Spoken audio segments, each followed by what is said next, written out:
So let's start at the beginning. The following is the equation of a sphere. What is the center and radius? So here's the equation. It's x squared minus 6x plus y squared plus 8y plus z squared plus 2z. I'll leave myself a little extra room here. Yeah, sure. It's equal to, what was it, 23? Yeah, 23. Okay. The idea is if you have an equation like this, where you've got x squared plus something times x, and y squared plus something times y, and z squared plus something times z. First thing, if you don't have the x's and y's and z's all kind of grouped together, you want to do that. A lot of times we'll write this equation starting off as like x squared plus y squared plus z squared minus 6x plus 8y plus 2z minus 23 equals 0. And then if you start with that, you're going to want to rewrite it. So you have your x's together, your y's together, your z's together, and your constant term on the other side. And then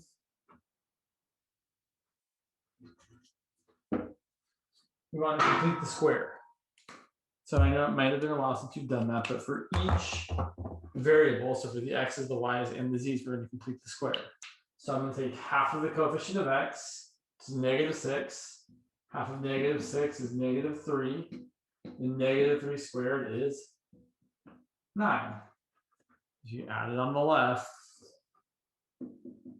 you have to add it on the right. And then to y squared plus 4y, to y squared plus 8y, 8 divided by 2 is 4. 4 squared is 16. If we add it on the left, add it on the right. And finally, z squared plus 2z, let's see, 2 divided by 2 is 1. And 1 squared is still 1. So we had 1 on the left, we had 1 on the right. Okay, so here's what happens with all these completed squares. This x squared minus 6x plus 9 factors. It factors as x minus 3 times x minus 3, or x minus 3 squared. That's why it's called completing the square, because you're finding the number that you add on so that you have some quantity squared. Also, the number you're going to get there is whatever this is, what happening squared. So -6 over 2 is -3.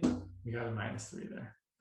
And this is going to be y plus 4 squared. Okay, 8 over 2 is 4. We got a 4. -6 over 2 is -3. We got a -3. Z plus 1 squared. And on the right side, we're going to get 23 plus 9, which is 32. Plus 16 is 48. Plus 1 is 49. If you have a question like this, they may or may not make it so the right-hand side ends up being a nice square number. Just depends on how generous someone's feeling. But after this, we would say, okay, the center of our sphere, God, man, red pen, it's terrible. It's not blood, it's just red pen, which is worse. Rather have blood. No, I'd rather not have blood, really, but pen is also gross. Okay, so anyway, the center is 3, -4, -1. It's the values that make each of these quantities equal to 0. Radius is the square root of whatever is over there after you've completed this process, which is going to be 7 in this case. So there's your center, there's your radius. Why are you dividing by 2? So the reason we're dividing by 2, Chris, is because that's kind of the process. Really, so if you want a deeper explanation, here's the reason why.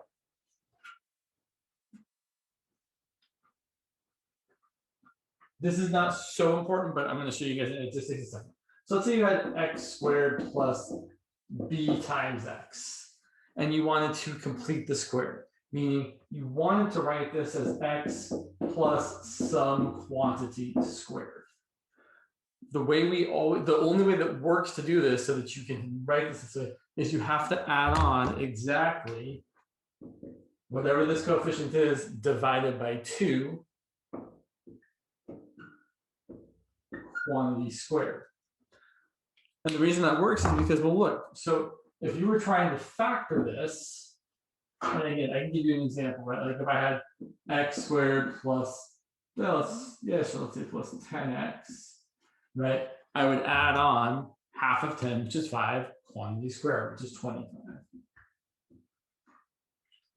The reason that works is because you're adding on the number that, well, what multiplies to 25? 5 times 5. And since 5 is half of 10, 5 plus 5 will add up to 10. So this exactly is going to factor as x plus 5 times x plus 5, which is x plus 5 squared. Same deal here. This is exactly going to factor as x plus b over 2 times x plus b over 2. Look, x times x, that's x squared. X times b over 2 plus x times b over 2, that's going to be x times b over 2 plus x times b over 2. But a half of a thing plus a half of a thing is the whole thing, which is xb or bx. And then b over 2 times b over 2 is b over 2 quantity squared. And then we could write this as x plus b over 2 quantity squared. So that's the way it always works when you're completing the square. You take the coefficient of x, you divide it by 2, and then you square it and add it on at the end. And then it always factors as x plus the number divided by 2 quantity squared. Just like here, right? We did -6 divided by 2, which is -3 squared, which is 9. We added on 9. And then this factored as x plus our b over 2, which is -6 over 2. So x plus -3 quantity squared. I mean, the lame answer is we do it because it works. But I mean, and that's actually, I mean, it's kind of true here, right? This completing the square process works exactly because of the way the integers multiply that together. We're looking to add a number on that is half of this number squared so that you have two numbers that are the same that multiply to it, and those two numbers that are half of this number add up to this number. That's kind of all there is to it.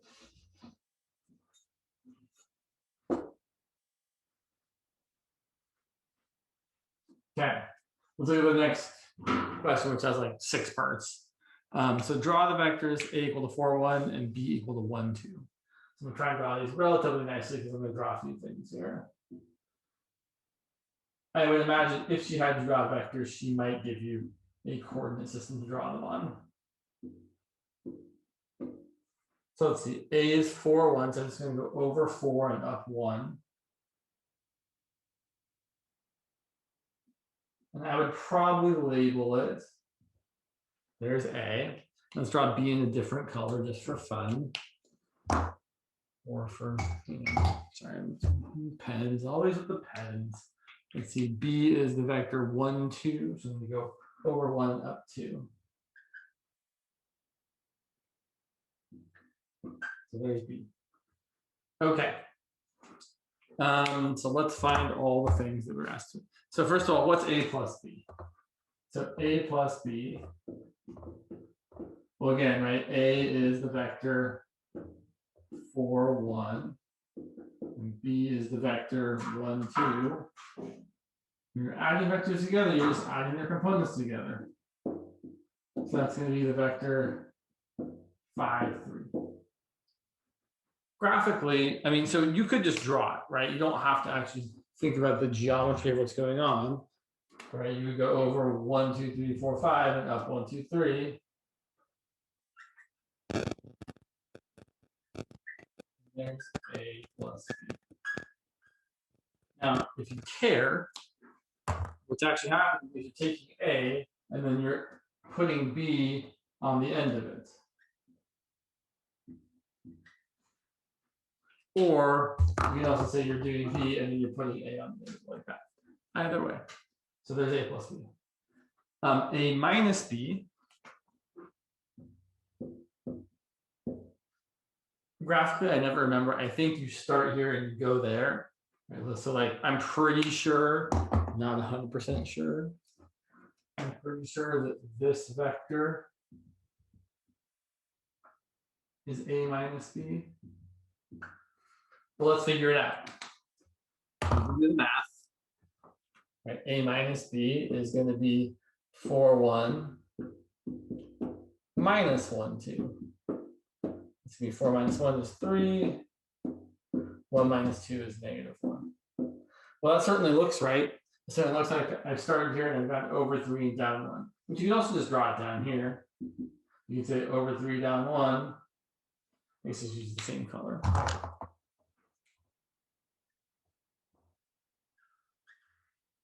Right? When you're drawing a vector, unless someone has specifically said so, it doesn't matter where you start and end it. This vector and this vector, they're both the same vector. They both have the same distance. They both have the same direction. They just emanate and terminate at different points, but they're still the same.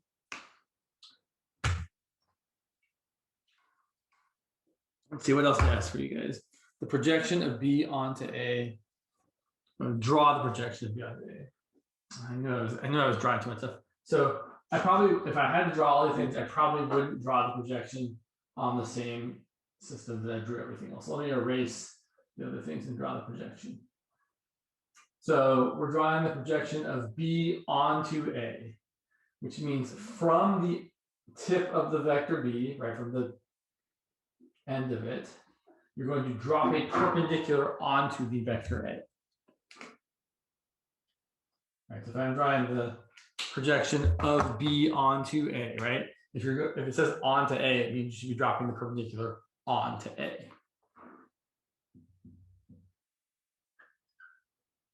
So this vector here, I'm going to erase this part here.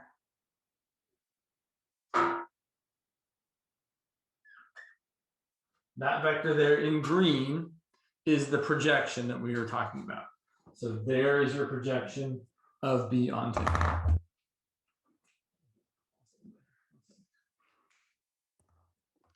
So right there, there's your projection of B onto A, where the A is like a subscript. Okay, so then the next question, calculate the scalar component of the projection of B onto A, aka the length / magnitude of the projection.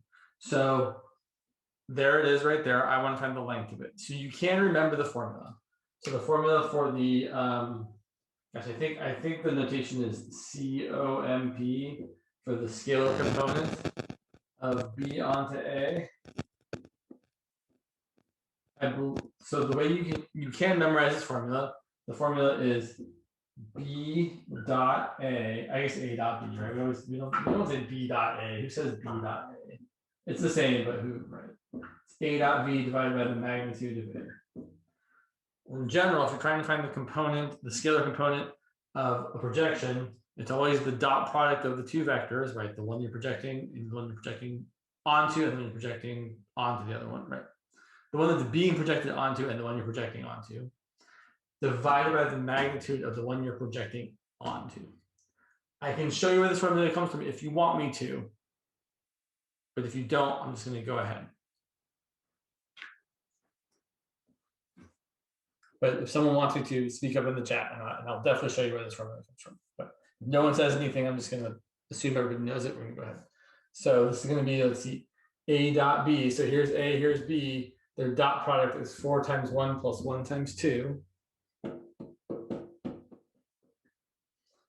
And the magnitude of A, so A is 4, 1. So the magnitude of A is the square root of 4 squared plus 1 squared. So that's going to give me 4 plus 2, which is 6, over the square root of 17. So that is the component, the scalar component of the projection of B onto A. Okay. Now the next question asks us to actually find the projection. So to find the projection, the easiest way to, so there is a formula you can memorize. I've probably actually memorized it. But it's not worth memorizing. The way you should find the projection in general is you should find how long it is, and then you say, okay, I'm going to take that length and multiply it by the unit vector in the direction that it's going. So the unit vector that we're looking for, I'm going to call it U. The unit vector is just A divided by its own magnitude. Right? The projection onto A is in the same direction as A. So the unit vector is just A, which is the vector 4, 1, divided by the magnitude of A, which we already know is the square root of 17.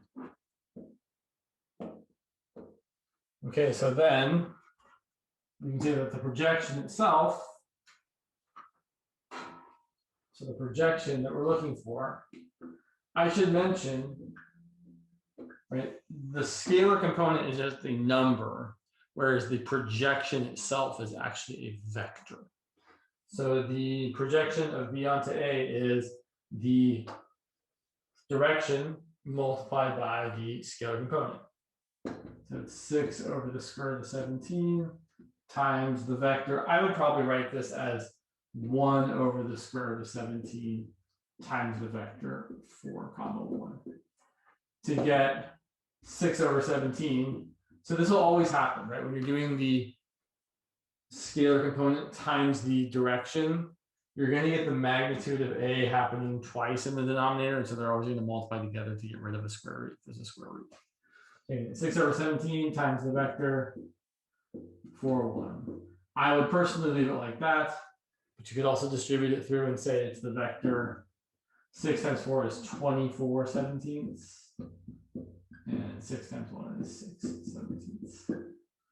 Either way would be perfectly fine. Since we're already here, we might as well mention the orthogonal. I feel like she mentioned the orthogonal component, or yeah. So if you wanted to find this vector here, the orthogonal complement, here's what I would say.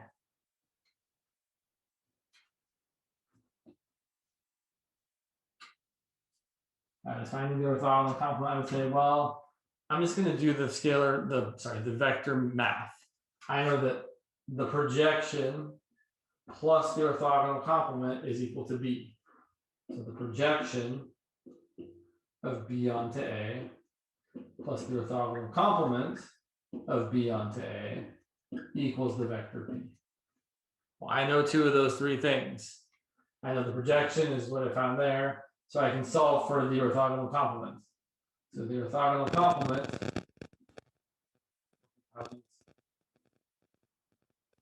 is equal to B, which is the vector 1, 2, minus the projection, which we just found to be this 24 17ths, comma 6 17ths. And again, if I was short on time, I would probably just leave it like that. If you wanted to do the calculation, you would get a common denominator. This would be 17 17ths minus 24 17ths, which would give you negative 7 17ths. And this would be 34 17ths minus 6 17ths, which would give you 28 17ths. But again, if you've got an answer and you think you should simplify it, I would encourage you to wait till you've done everything else before you do any kind of simplifying of answers, right? Because again, these tests are usually kind of short on time.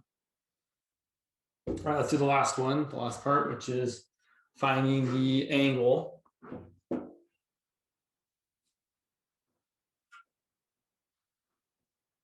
And correct me if I'm wrong, you guys are not allowed to use calculators on your tests, right? No. Okay, that's what I thought. That's definitely the way I wrote the question. So finding an expression using inverse cosine for the angle between A and B. So we know that the cosine of the angle is A dot B divided by the magnitude of A times the magnitude of B. And again, right, A is 4, 1, B is 1, 2. We already found A dot B. We can find it again. A dot B is 6. Right, it's 4 times 1 plus 1 times 2. The magnitude of A we also already found was the square root of 17. And the magnitude of B is the square root of 1 squared plus 2 squared, which is the square root of 5. So that's cosine theta. So then it's not very interesting, but we could end up getting theta equal to the inverse cosine of 6 over the square root of 17 times 5 is 85. And then you'd have to stop there unless you had a calculator. A couple things to look out for if they show up. It's unlikely, but the numbers that, so I guess, No, yeah, you could get like inverse cosine. Like I think I gave this on the quiz last week. You could get inverse cosine of like 1/√2 or -1/√2, and that's going to give you a 45-degree angle if it's 1/√2, or inverse cosine of -1/√2 is a 135-degree angle. There are other angles you can come up with, but usually the numbers are really, really kind of gross. See, yeah, we got. Oh, well, I said, yeah, we got time. No, we do not have time. It's 2:57. I better. So luckily, this last part should be pretty quick to do. So, question 3 for the following matrices. So A is 1, 3, -2, 4. B is, what have we got here? 2, 0, 0, 1, 2, 3. And C is -1, -2, 0. 5, -2, 4. So the question is, calculate the following, or if they don't exist, say they don't exist. So B transpose, definitely, transpose of a matrix always exists. So B transpose would just be rows become columns, columns becomes rows. So this first column is the first row, the second column is the second row. Okay, part B. A plus B, no, does not exist, right? A and B are different sizes, so we can't have them together. What about A times B? Let's see. That doesn't look good either, right? Because the A is a 2x2 and B is a 3x2 and C is a 2x3. So A times B, the inner dimensions don't match. So this also does not exist. B times A, on the other hand, that's going to work out because B times A, the inner dimensions, the 2 here and the 2 there, those do match up. So B times A is going to be 2, 0, 0, 1, 2, 3 times the 2x2 matrix 1, 3, -2, 4. So we're going to get, let's see, 2 times 1. So first of all, we're going to get a 3x2 matrix, right? The inner dimensions match 2 and 2. The outer dimensions 3 and 2 are what's left over. So we're going to get a 3x2 matrix. This right over here. Let's do the math real quick. So 2, 0 with 1, -2 is going to give me a 2. 2, 0 dotted with 3, 4 is going to give me 6. 0, 1 dotted with 1, -2 is going to give me a -2. 0, 1 dotted with 3, 4 is going to give me 4. 2, 3 dotted with 1, -2 is going to give me 2 minus 6, which is -4. And 2, 3 dotted with 3, 4 is going to give me 6 plus 12, which is 18. Okay. What's next?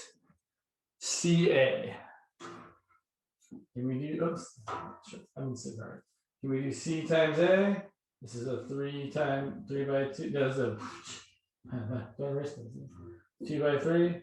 CA does not exist. Right, again, the inner dimensions do not match up, so we can't multiply them together. And then the next one is C transpose A. C transpose A does work. The C transpose is a 3 by 2 times A, which is a 2 by 2. I probably should have done A times C transpose, well, whatever. So yeah, so C transpose A is going to be rows become columns.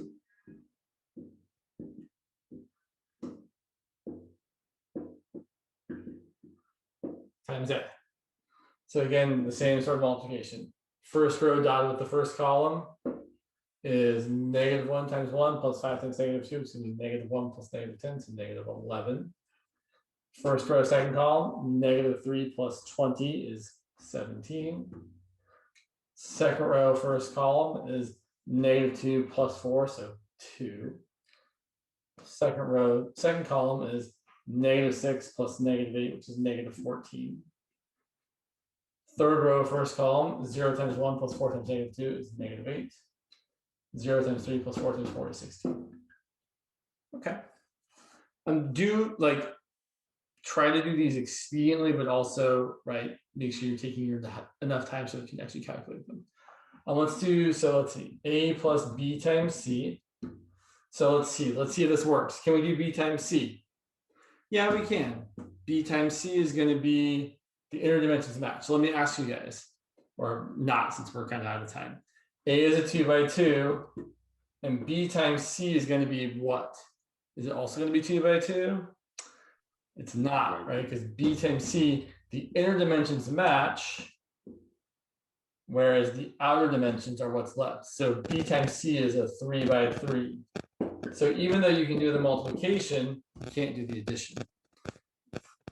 I didn't ask it, but you could totally have calculated A plus C times B, because C times B would give you a 2 by 2 matrix, and then A being a 2 by 2 and C times B being a 2 by 2, you could add them together.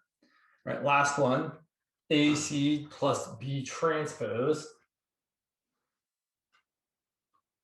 And then we will call it a day. So A times C, 1, 3, negative 2, 4, times negative 1, negative 2, 0, 5, negative 2, 4.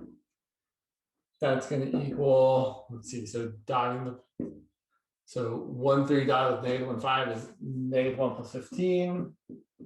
1, 3 dotted with negative 2 is going to be negative 2 plus negative 6, so negative 8. 1, 3 dotted with 0, 4 is going to be 12. Negative 2, 4 dotted with negative 1, 5 is going to be 2 plus 20, which is 22. Sorry, I know we're out of time. Negative 4 dotted with negative 2 is going to be 4 minus 8, which is negative 4. And finally, this dotted with this is going to be 0 plus 16. Okay, and then so that would be AC. And then we're going to add on B transpose. So AC plus B transpose would equal this 14, negative 8, 12, 22, negative 4, 16, plus B transpose, which would be 2, 0, 2, 0, 1, 3. So our final answer would be, let's see here, 14 plus 2, negative 8 plus 0, 12 plus 2, 22 plus 0, negative 4 plus 1, and 16 plus 3. All right. Sorry for the overage. That's all I got. Hopefully you guys found that illuminating, and good luck on your test on Friday. I don't imagine it'll be too terribly difficult. Just make sure you know the vector formulas for projections and magnitude and dot product and angle, and I think you should probably be pretty fine. All right, I'm gonna stop talking and we'll see you all later. I had a quick question. Oh, yeah. So how can you tell if the inner What? The inner dimensions match? Like, how can you tell? Sure. So when I'm thinking of like B times C, right? I'm literally, so you have to, so order matters for matrix multiplication. You have to write it in the correct order. If I say B times C, right? I'm really thinking of B is a 3 by 2 matrix, right? It's 3 rows, 2 columns. So it's 3 by 2, and C is 2 by 3. And the inner dimensions are literally the ones that are the middle 2 ones. So the inner dimensions are 2 and 2. So they match. So this multiplication will work, and the resulting matrix will be the outer dimensions, 3 by 3. So the inner is like the second one for the B, and the first one for the C. Right. It's always the second dimension for your first matrix and the first dimension for your second matrix. Oh, okay. Thank you. But basically, if you write them like this, it's always the ones that are like next to each other, right? 3 by 2 and 2 by 3. The 2s are next to each other, then the 3s are on the outs. Okay, that makes sense. Thank you. You're welcome, of course.